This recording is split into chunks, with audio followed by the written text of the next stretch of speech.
Hi అండి. ఈరోజు వీడియోలో హెమ్మింగ్తో పని లేకుండా, పైపింగ్తో అవసరం లేకుండా మనం మెడ పట్టీని ఎలా కుట్టుకోవాలో చెప్తాను. వీడియో స్కిప్ చేయకుండా చూడండి. దీనికోసం 1.5 ఇంచు వెడల్పు ఖచ్చితంగా ఉండాలండి. మెడపట్టి అనేది లైనింగ్ క్లాత్తోనే వేసుకోవాలి. ఆ లైనింగ్ క్లాతే సేమ్ కలర్ ఉండాలి. మళ్ళీ వేరే కలర్ ఉంటే ఫినిషింగ్ అనేది రాదు. అయితే నేను 1.5 ఇంచు వెడల్పుతోటి క్రాస్గా ఉన్న పీసెస్ తీసేసుకున్నాను అనమాట. నా దగ్గర క్లాత్ తక్కువ ఉంది కాబట్టి పీసెస్ అనేవి చిన్న చిన్నవి వచ్చాయి. అదే మీకు క్లాత్ ఎక్కువ ఉందనుకోండి, మీకు లెంత్ అనేది ఎక్కువ వస్తుంది, జాయింట్లు కూడా తక్కువ పడతాయి, టైం కూడా సేవ్ అవుతుంది. సో నా దగ్గర ఉన్న పీసెస్ని ఒక 4-5 పీసెస్లో అయితే క్రాస్గా జాయిన్ చేసుకున్నాను. చాలా బాగా క్రాస్ రావాలండి.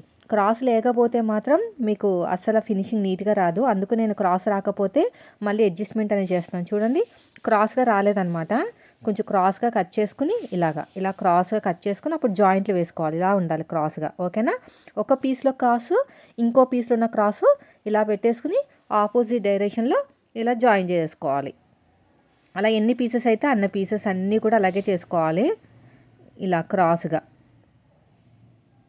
ఇలా మొత్తం కూడా ఇలా నీట్గా, ఓకేనా. అయిపోయిందండి. ఇప్పుడు ఏం చేయాలంటే సగం కింద ఫోల్డ్ చేసుకోవాలి. ఈ 1.5 ఇంచు కాస్త సగం కింద ఫోల్డ్ చేస్తే మనకి దగ్గర 1/2 ఇంచు కన్నా ఎక్కువ వస్తుంది. అంటే 3/4 ఇంచు అంత వస్తుంది. అది సరిపోతుంది వెడల్పు అనేది, ఓకేనా. ఇంకేమైనా తక్కువైతే ఒకసారి ఇంకో పీస్ కూడా జాయిన్ చేసుకోండి. ఎందుకంటే ఒకసారి మెడపట్టి కుట్టేటప్పుడు తక్కువైతే మళ్ళీ వెనక్కి వచ్చి కుట్టాలి, డిస్టర్బెన్స్ అవుతుంది. పైగా ఫినిషింగ్ కూడా అంత నీట్గా రాదు, టైం కూడా చాలా పట్టేస్తుంది. ఒక పీస్ ఎక్కువ ఉన్నా కూడా ప్రాబ్లం లేదు మనకి.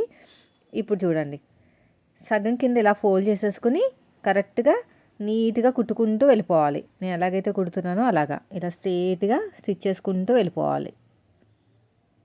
ఇలా మొత్తం కూడా అంతే. ఇలా స్ట్రెయిట్గా సగం కింద ఫోల్డ్ చేయాలి. కరెక్ట్గా సగం కింద రావాలండి. సగం కింద వస్తేనే మనకి ఫినిషింగ్ అనేది నీట్గా ఉంటుంది. మళ్ళీ అటు ఇటు ఎక్కువ తక్కువ చేయకండి. ఇలా ఫోల్డ్ చేసేసుకుని స్ట్రెయిట్గా స్టిచ్ చేసుకుంటూ వెళ్ళిపోవాలి. ఇలా మొత్తం కూడా అంతే. ఇలా స్ట్రెయిట్గా స్టిచ్చింగ్ చేసేసుకోవాలి. ఇది అయిపోయిన తర్వాత కొంచెం నీట్గా క్లాత్ ఉండేటట్టు ఏమైనా ఎక్కువ తక్కువ క్లాత్లు ఉంటే కట్ చేసుకుని పట్టీ అనేది ఎంత బాగా రెడీ చేసుకుంటే నెక్ ఫినిషింగ్ అనేది అంత బాగా వస్తుంది అనమాట. ఇలా మొత్తం కూడా నీట్గా కటింగ్ చేసుకుంటూ వెళ్ళిపోండి. ఏమైనా ఎక్కువ తక్కువ ఉంటే అవన్నీ కూడా అంతే. ఇలాగే చూడండి, ఎలాగైతే కట్ చేశానో అలాగా ఇలా మొత్తం కూడా ఇలా నీట్గా చేసుకుంటూ వెళ్ళిపోవాలి. ఇప్పుడు వచ్చేసి చూడండి, మీ చేతి వాళ్ళని బట్టి ఎటు స్టార్ట్ చేసుకున్నా పర్లేదు. మీ చేతి వాళ్ళని బట్టి స్టార్ట్ చేసుకోండి. నేనైతే ఎడమ చేతి వైపు నుంచి స్టార్ట్ చేసుకుంటున్నాను. మనం సగం కింద ఫోల్డ్ చేసి కుట్టాం కదా మెడపట్టిని, ఫోల్డింగ్ అనేది ఎడమ చేతి వైపుకి రావాలి. కుట్టిన లైన్ ఉంటుంది కదా కుడి చేతి వైపుకి ఉండాలన్నమాట. ఇలా నీట్గా రౌండ్ తిరిగే చోట సాగదీయకుండా స్టిచ్ చేసుకుంటూ వెళ్ళిపోండి. ఇలా మొత్తం కూడా నీట్గా స్టిచ్ చేసుకుంటూ వెళ్ళిపోవాలి. చూడండి ఎలాగైతే స్టిచ్ చేస్తున్నానో అలా అనమాట. అలా మొత్తం కూడా నీట్గా కుట్టుకుంటూ వెళ్ళిపోవాలి. చూడండి, మంచిగా నెక్ రౌండ్ అనేది ఇలా రావాలన్నమాట, ఓకేనా. ఇలా మొత్తం ఇలా నీట్గా రౌండ్గా స్టిచ్ చేసుకుంటూ వెళ్ళిపోవాలి. ఇలా మొత్తం కూడా నీట్గా ఇవన్నీ స్టిచ్ చేసుకుంటూ వెళ్ళిపోవటమే.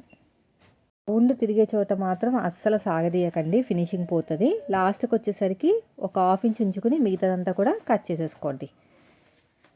లాస్ట్కి వచ్చేసరికి ఒక 1/2 ఇంచ్ వదిలేసుకుని మిగతాదంతా నీట్గా కట్ చేసుకోవాలి. ఇది అయిపోయిన తర్వాత చిన్న చిన్న టక్స్ అయితే ఇచ్చేసేయండి. ఆ టక్ ఇచ్చేటప్పుడు మనం కుడతాం కదా, కుట్టు అనేది కట్ అవ్వకూడదు. కట్ అయిపోయిందంటే మీరు నెక్ అంతా పాడైపోతుంది. కట్ అవ్వకుండా లైట్గా చిన్నగా ఇచ్చుకుంటూ వెళ్ళాలి. అందుకనే పాదం నుంచి డిఫరెన్స్ తోటి మనం ఖర్చుతోటి కుట్టుకోవాలన్నమాట. అయిపోయిందండి. ఇప్పుడు ఏం చేద్దామంటే ఇలా ఓపెన్ చేసేసుకుని లైనింగ్ మీద కుట్టు పడేటట్టు, నెక్ పక్కనే లైనింగ్ మీద కుట్టు పడేటట్టు నీట్గా స్టిచ్చింగ్ చేసుకుంటూ వెళ్ళాలి. ఇలా పైన కుట్టు పడేటట్టు నీట్గా స్టిచ్చింగ్ చేసుకుంటూ వెళ్ళిపోవటమే. ఎలాగైతే స్టిచ్ చేస్తున్నానో చూడండి. ఇలా మొత్తం కూడా అంతే.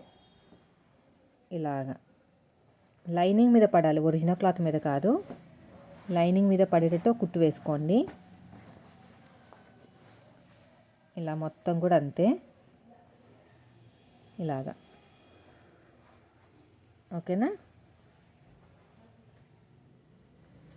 ఇలా మొత్తం కూడా స్టిచ్ చేసుకుంటూ వెళ్ళిపోవాలి. ఒక టాప్ స్టిచ్ వేసేసేయండి.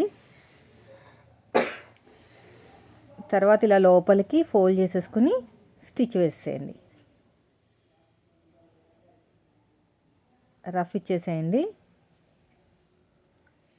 నీట్గా కుట్టుకుంటూ వెళ్ళాలి.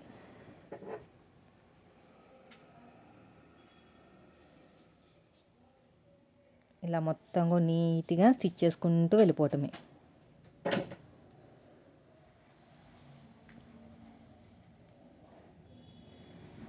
ఇలా మొత్తం కూడా. ఓకేనా?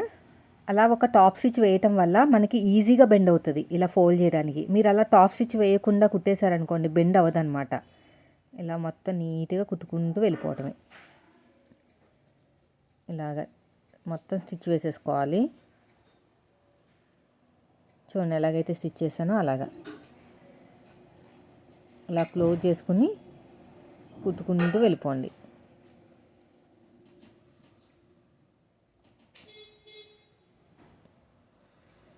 చూడండి ఎలాగైతే స్టిచ్ చేస్తున్నానో అలాగా. ఓకేనా? అయిపోయిందండి. చూసారు ఎంత చక్కగా వచ్చేస్తుందో రౌండ్ అనేది. వీడియో నచ్చితే లైక్ చేయండి. Thank you.